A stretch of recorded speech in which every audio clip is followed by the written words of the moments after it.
आज बाबासाहेब आंबेडकर यांची 135वी जयंती आणि या निमित्ताने मुख्यमंत्री देवेंद्र फडणवीस, उपमुख्यमंत्री एकनाथ शिंदे, उपमुख्यमंत्री सुनेत्रा पवार यांच्याकडून डॉक्टर बाबासाहेब आंबेडकर यांना अभिवादन. चैत्यभूमीवरती जाऊन त्यांनी बाबासाहेबांना अभिवादन केलंय. यावेळेला प्रकाश आंबेडकर हे देखील उपस्थित होते.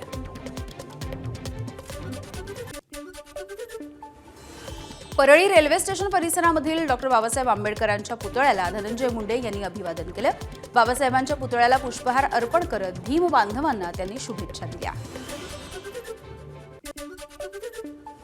पंतप्रधान नरेंद्र मोदी यांनी देखील बाबासाहेबांना अभिवादन केलंय. संसद भवनाच्या परिसरामधील बाबासाहेबांच्या पुतळ्याला त्यांनी अभिवादन केलं. मुंबई महानगरपालिकेकडून बाबासाहेबांच्या आठवणींना उजाळा देण्यासाठी छायाचित्रांचं प्रदर्शन. बाबासाहेबांनी महानगरपालिकेशी केलेलं स्वहस्ताक्षरामधील पत्रव्यवहार, त्यांच्या पदवीमधील काही फोटो तसंच दुर्मिळ फोटोंचं या ठिकाणी प्रदर्शन भरवण्यात आलंय. नागपूरच्या दीक्षाभूमीवरती सकाळपासूनच आंबेडकरी अनुयायांची गर्दीच्या नियोजनासाठी पोलिसांचा चोख बंदोबस्त. या परिसरामध्ये फुलांची सजावट आणि आकर्षक अशी विद्युत रोषणाई देखील करण्यात आली आहे. सिंधुदुर्गाच्या अरवलीमध्ये बाबासाहेबांचं वाळू शिल्प साकारण्यात आलं.